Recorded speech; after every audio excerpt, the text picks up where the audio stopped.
Hey guys, subscribe for daily content, and if you're shopping for gear, make sure you check out the description for the newest items at some of the very best online retailers. There's also links for some of the items that I personally recommend. Thanks!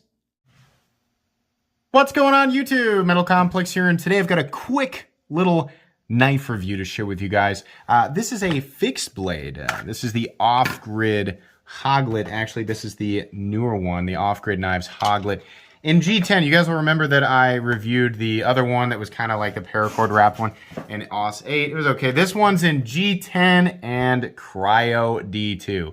What is Cryo D2? What's the difference between D2 and Cryo D2?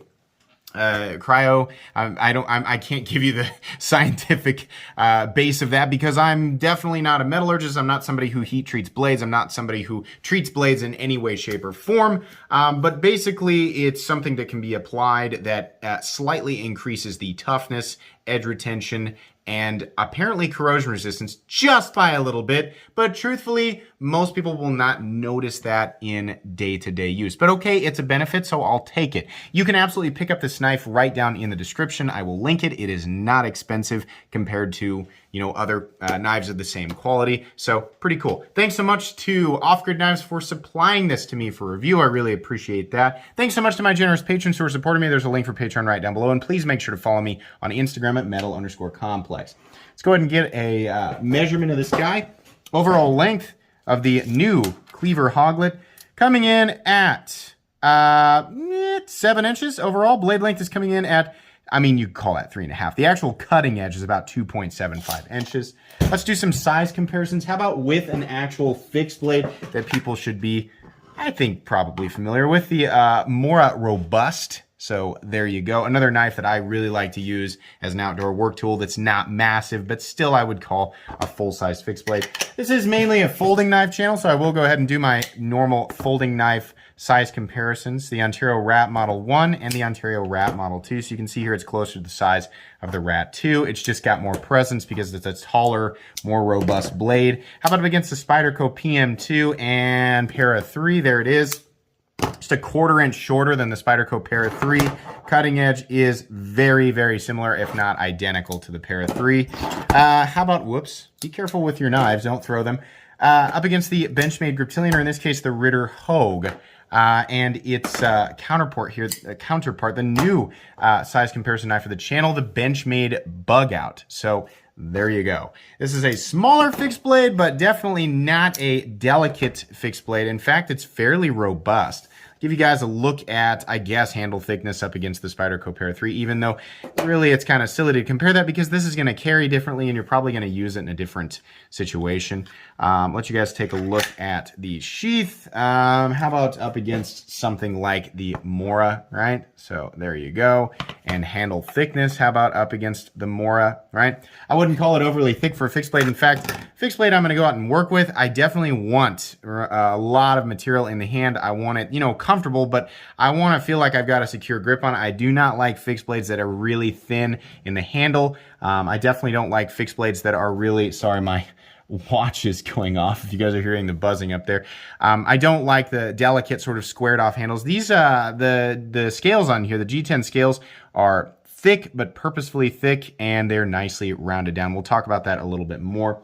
Let's go ahead and weigh it real quick. Whoops. The weight on this guy is, with the sheath, 5.89 ounces. Not bad at all. Without the sheath, it weighs about 4.55 ounces. I don't have a problem with that, right? This obviously isn't something that most people are going to be carrying to church or in an office, right? But if you're outside working, I don't think it's really going to cause that much distress. Absolutely not. Let's go ahead and do a hardware check. Get out my tools as per usual. My tools are very, very inexpensive and extremely recommendable. You can find them right down in the description in the section that talks about my tools.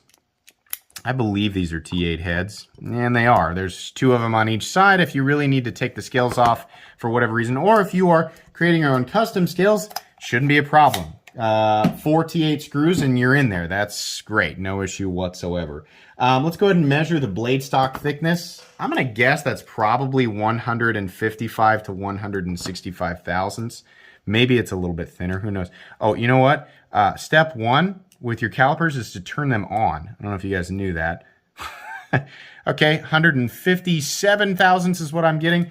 Plenty robust, so I think that'll be just fine. I don't really have a problem with that. So this is a sort of cleaver style blade. Plenty of room in here to get a full purchase, which is something that I really, really appreciate with any knife, especially a fixed blade. If you're going to get a, I'm going to go out and really use this and beat on it, right? I'm going to want a full purchase. It's comfortable too. Jimping falls in the right place. You can, hammer grip it like this. You can bear down on it with your thumb to do some more delicate precision cutting, whatever you're going to do, right? The scales make it extremely, extremely comfortable to hold. There's no, even up here, these edges are not sharp. There's no part of this knife that makes it uncomfortable at all. I really want to stress that. It's really nice. No texturing on the scales, but honestly, I'm pretty locked in. Whether I'm wearing gloves or not, it's going to be just fine. Ergonomics on this guy, I don't know what they could have done to make them better. Honestly, they're great. Kydex sheath, pretty straightforward. Very, very minimal wiggle, nothing really crazy. There's a drainage hole back there.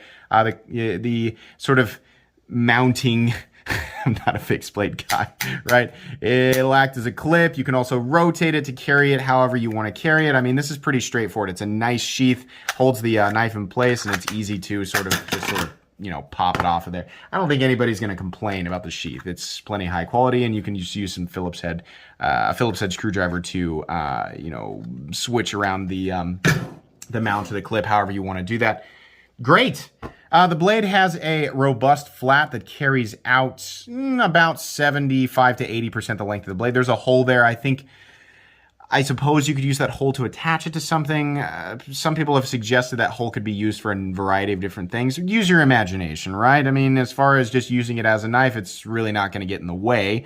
The entire blade is very robust, and there's a lot of material out there, so you still get a tip. It's not going to be, as pokey as something like the Benchmade bug out, but it'll still function that way, and you're much less likely to actually snap this. I mean, you can see here, there's plenty of, it does taper down. Not crazy thin, but it does taper down. But the amount of material that's out here, I really wouldn't be ultra concerned. I think this thing can be used really hard, which is great considering it's such a small knife.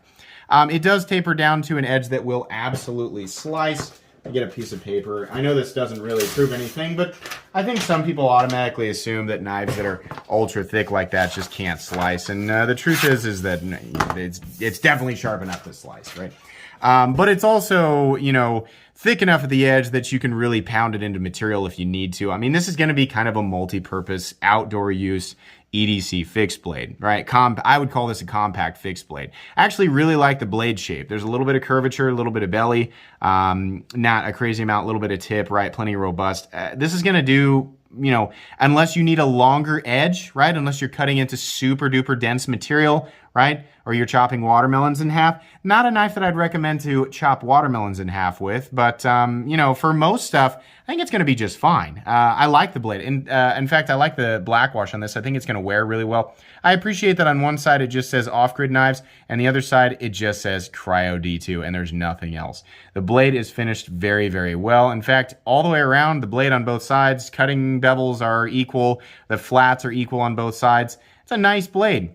This knife is not manufactured in the United States. It is manufactured overseas. Do with that information what you will.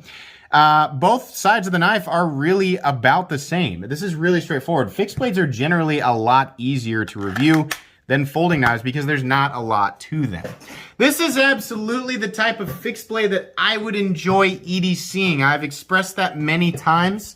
While I do enjoy fixed blades that are larger, sometimes for beauty, right? Sometimes for craftsmanship, this or that. The knives that I'm actually going to carry day to day, because guys, I'm just a regular dude. I don't do a lot with my knives during the week. They're mainly cutting open boxes and packages and doing little inside the house little things, right? That's what I'm doing. On the weekends, maybe I go outside and I put my knives through a little bit more of a workout, right?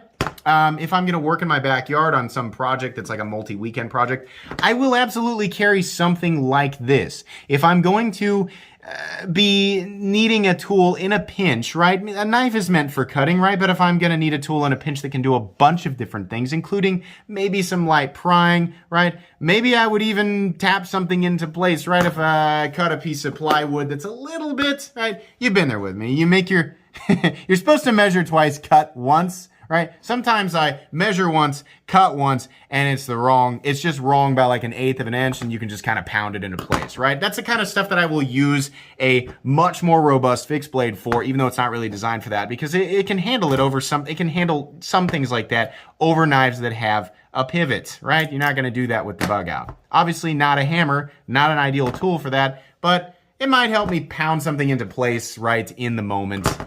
Something little like that. I'm just trying to give an example of things I might do with it that are outside of the realm of normal for a fixed blade. But because this is a full tang, fixed piece of steel, it's going to do that. On top of that, D2, plenty of edge retention. Not quite stainless, but nearly stainless. I think people forget that D2 has 12% chromium in it. So, I mean, unless you're like, like, don't take this knife in the ocean. If you're sweating all day, or if you're getting it in water, just wipe it off, spray it down. Frog lube, some break-free CLP. There's a number of different things, right? But for the most part, like if you live in an area like me, like Kansas, D2 is going to be just fine. And it holds an edge for a pretty long time, and it's plenty tough. D2's just fine, especially considering the price on this guy is totally reasonable, in my opinion, at $67. This is a high-quality fixed blade. Fit and finish all the way around is very, very good. You can see there between the G10 and the Tang on both sides, there are no ugly gaps.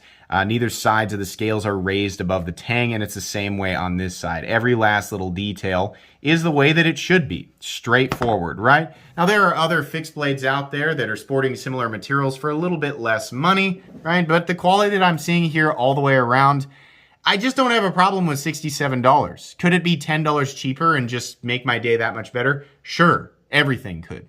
I always say that. But as it sits, this is fine. It's pretty straightforward. This is the type of thing that I view absolutely as a tool. There's nothing here as a knife enthusiast, which I absolutely am if you're not familiar with my channel. There's nothing here that's like, ooh, wow, shiny, collectible object. This is a tool. Straightforward. Purposeful. The only thing that's a little extra here is the hole right there. Unless there's a specific purpose for it, I'm sure there is, right? I always look at that as kind of a decorative thing, but maybe it isn't, right? I don't know everything. But yeah, this is really straightforward. Easy to carry if you want to just shove this in the pocket, clip it, rotate it, wear it, behind the back, whatever you call that. Yeah, I like stuff like this. This is the kind of stuff that I'm going to get out and use and put it away. It doesn't need to be flashy. It doesn't need to be fussy. It just is what it is. If you need a knife like this in your life, this is a great one to pick up. I will absolutely link it down below. This is definitely a recommendable knife, and it'll be going on my recommended knives playlist, as well as my cheap knives I like playlist, because it is under $75, which on this channel means it's a budget knife. So yeah, absolutely. Go check this thing out, pick it up. I think this is a great tool, and it's sure to serve you well for a very long time. Once again, I'll link this right down below. I'm a big fan of off-grid knives in general. They have been putting out a lot of high quality, really well-designed knives. It's one thing to use nice materials for the price point, but it's another thing to have an actual, like a functionally good design. They seem to hit the nail on the head most of the time. This is no exception. Absolutely check this knife out. Short and sweet today at 13 minutes and 30 seconds or so. Hope you guys enjoyed this video. Make sure to follow me on Instagram at metal_complex. If you did, leave a like. If you'd like to check out my other content, I do, of course, have lots of videos of knives that are either expensive or inexpensive that I do or don't like, so check those out. And if you enjoy all my content, go ahead and click on that Metal Complex logo right there and subscribe, because there's definitely more coming. Thanks again for watching, everybody, and have a great day.